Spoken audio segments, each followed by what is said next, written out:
अच्छा आईजा के भट्ठा के मालिक दा हाँ जी मैया टोला वाले भैया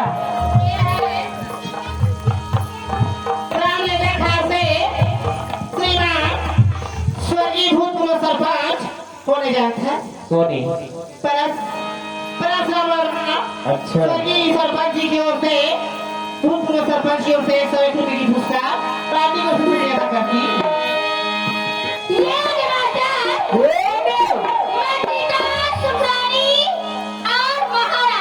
अच्छा एकदम रुपया भारी कर मुस्लिम में पैसे लगा दो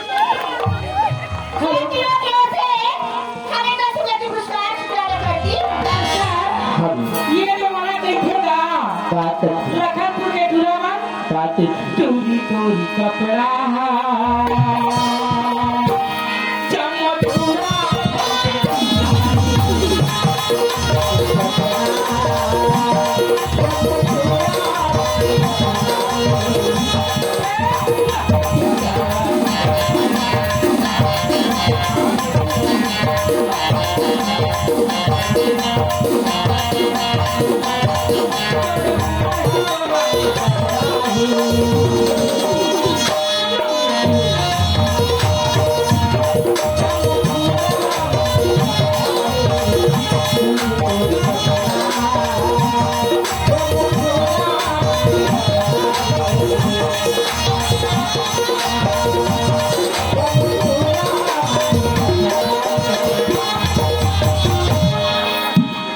हाँ जी